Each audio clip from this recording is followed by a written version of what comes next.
Hello, this is Balji Singh. I'm an FNP student today. I'm gonna do your lung thoracic exam. Is it okay if I make this video and upload it on YouTube for teacher view? Yes. Okay. Would you take off your shirt so I can start inspecting your lung and your thoracic area? So first thing is inspection. I'm gonna check any breathing pattern, regular, irregular, if it's shallow breathing, chain stroke breathing, or normal breathing. In this case, it's normal breathing. He's not using any secondary muscle such as shoulder, accessory muscle to breathe better. He's normal breathing, which is normal. And no skin discoloration, no one side going up and the other side stays same. It's not like that. It's normal, symmetrical, regular breathing. Normal breathing between 12 to 20, more than 20 is a tachypnea, less than 12 is a bradypnea. So, and I'm also gonna do at the same time AP ratio, the anterior and posterior. The lateral side and the anterior side is 1 to 2 ratio. So this is like 2 inches, for example, the lateral side is 1 inch, so that will be 1 to 2 ratio, which is normal. That was just example, but in just in case if the lateral side and anterior side is both equal same, that's called barrel chest, and that is not normal. Okay, same thing on the posterior side. We'll imagine a posterior side and compare to the lateral side. The ratio should be 1 to 2 all the time for normal chest. And now I'm gonna palpate. I'm gonna look for any masses, skin, cysts, any problem like that. So I'm gonna come up and palpate.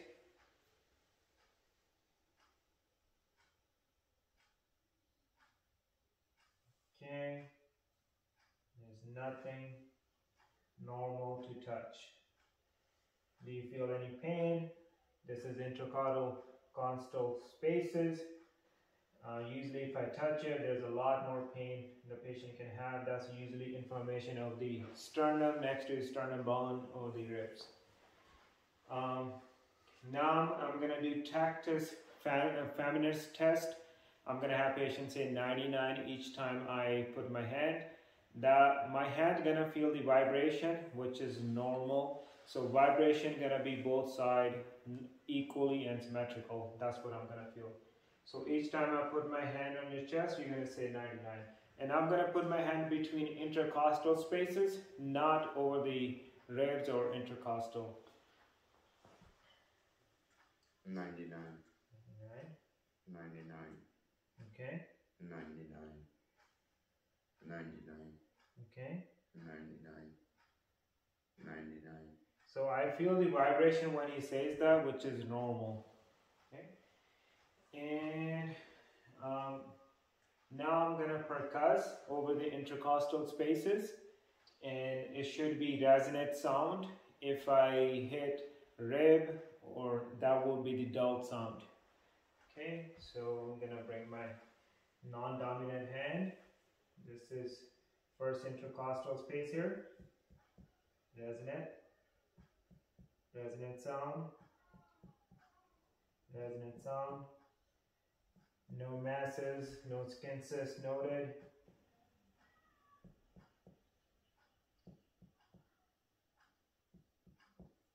Okay. And I'm gonna listen for now normal breathing sound. I'm gonna oscillate as the anterior side first, then we're gonna switch to the posterior side.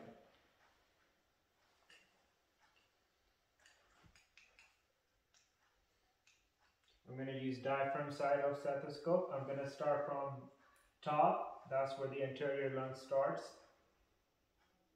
Take a deep breath for me.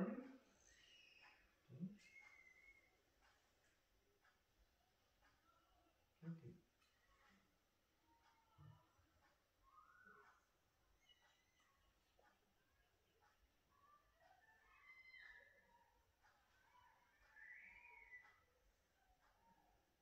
Take a deep breath.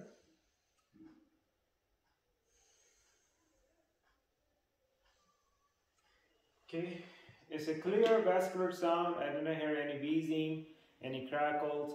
Crackles in two different forms, fine, and of course it usually crackles in the base side of the lungs because of the fluid overload or fluid buildup, and it's usually the sound like a popping out or popping up. So there's none of that. The fluid usually settles down the lower base of the lungs, and the air or wheezing or stridor, rhonchi should be the upper side of the lungs. The serious problem is a stridor when trachea, if there's any problem, the trachea constrict and it's gonna produce stridor sound, and that's a very serious problem we have to treat as emergency. So I'm gonna check over the trachea too.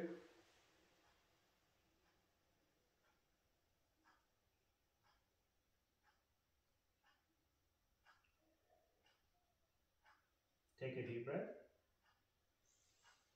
Okay, so clear vascular sound, there's no stridor, rhonchi, any wheezing problem.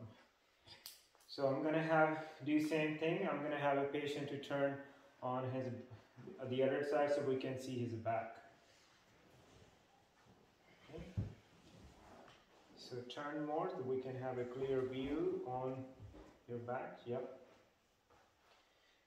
So first thing again, inspection, checking for masses, cyst, any regular breathing pattern. If the patient using a lot more muscle for normal breathing, and is it regular symmetrical, or is it labor breathing, is it chain stroke breathing, so shallow breathing. The depth of breathing is not shallow, is normal. And second thing we're gonna do, palpate. So I'm gonna have patient say same thing, 99. Okay, each time I'm gonna put my hand, 99. Okay. 99. Try to skip over scapula bone because that's where it's not gonna you feel the vibration. Okay. 99. Say louder. 99. Okay. Okay. 99. 99. Okay. 99. 99. So I skip over the scapula bone, and I feel the vibration that each time he says that. And go ahead. Second thing we're gonna do, again, part of the inspection is checking the AP ratio. The lateral should be 1, and the this should be the double the size of the lateral. So that's called normal chest ratio. AP ratio is 1 to 2. Same thing comparing to anterior and posterior to lateral side. And then I got the tactus fanus done. I'm gonna percuss. I'm gonna percuss for again a resonant sound. If I hit the bony part, that will be the dull sound. Okay, so I'm gonna bring my non-dominant hand.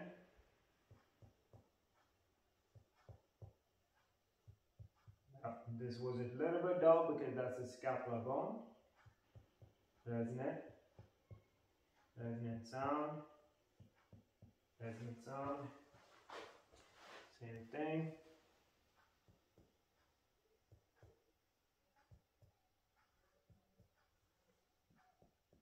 Resonant sound. Okay, now I'm gonna listen the lung sound again. Crackle, wheezing, stridor, rhonchi. The crackles are more dominant on bases of the lungs. So if there's a patient have a crackle, so mostly on the posterior side and on the basal side. The wheezing, stridor, and rhonchi should be a little bit above.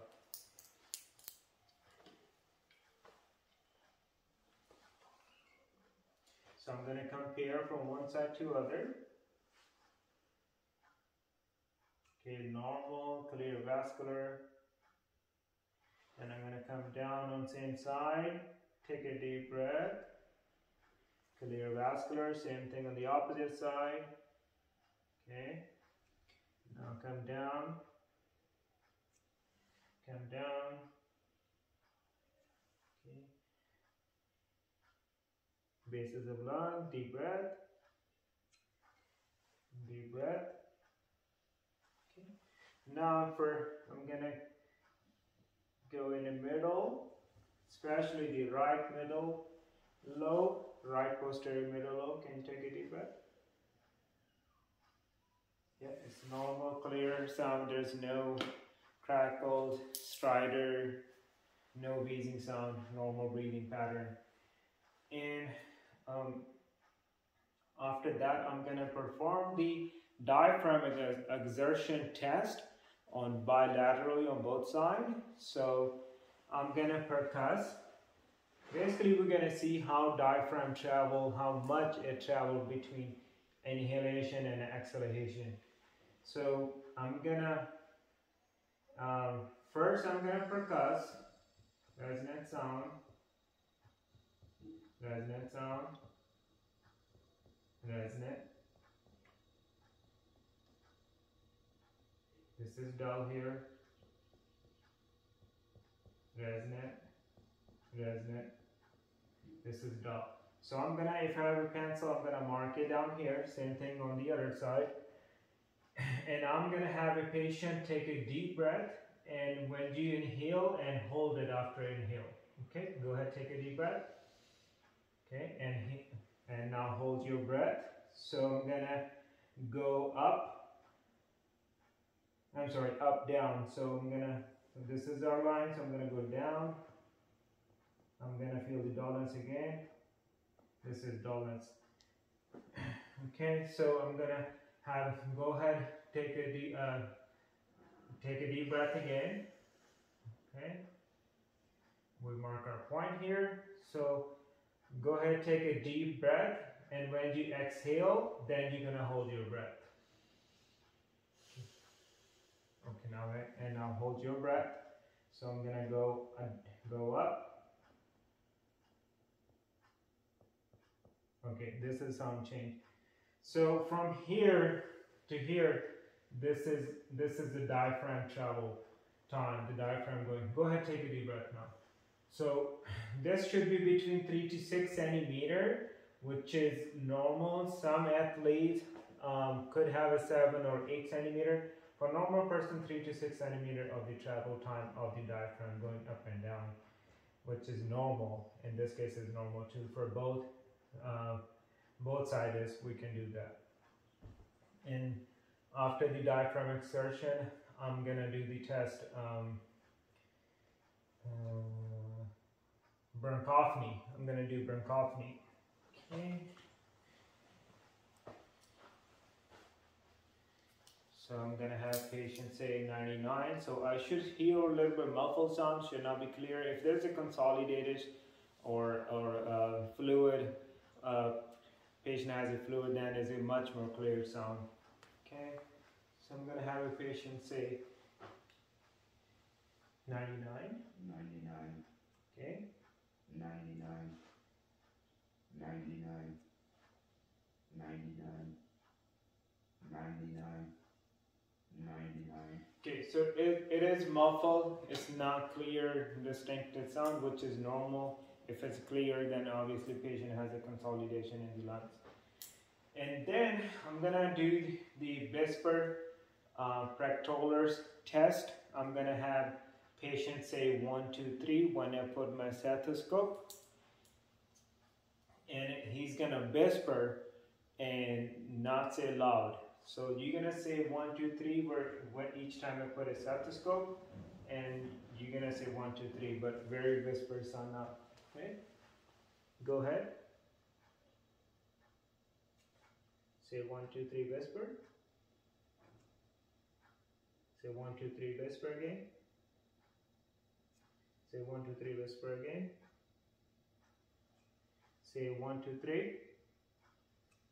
Say 1, 2, 3 whisper sound. Okay. So I see he's saying that because I see his mouth, you know, and he's saying those 1, 2, 3, but I don't hear that through stethoscope, which is normal. If I do hear it, then it's a consolidation. So same thing, we're gonna do another test called gophony. I'm gonna have patient say E, and hopefully I hear the E back when he says E. If I hear A, or we call it changing from E to A, that's not good. That's also a sign of consolidation. So that means patient could have a fluid in the lungs. Okay, each time I put my stethoscope, you're gonna say E. E. You can say louder this time. E. Okay. E. E. E. E. E. Okay, I hear E all the way from top to down. So that's a normal finding. I did not hear A. So there's no consolidation. This is normal breathing. And I'm gonna do last test. I'm gonna come down and try to feel 10th or 11th rib cage on sideways, and I'm gonna bring my hand laterally like that, and then I'm gonna bring his little bit skin towards. So I'm gonna have, so if you see the skin now, I'm holding the skin fold right there. So when he takes a deep breath, then I'm gonna see how the lungs gonna go. So go ahead and take a deep breath. So you see my hands, they, okay, we're gonna do it again. So here, they take a deep breath. Okay, so they automatically, when he takes a deep breath, my hands go laterally, laterally, and as they go equally, they don't go like one stays there, my hand, one stays there, the other side goes up, no. So they both go laterally, and they both come down together same time. So that's a normal, so that's called chest expansion test. So it's equal chest expansion. My both hands goes together and goes out same time. So that was our thorax and lung exam for today. Thank you. Now you can put your shirt on. You have a nice day. Thank you.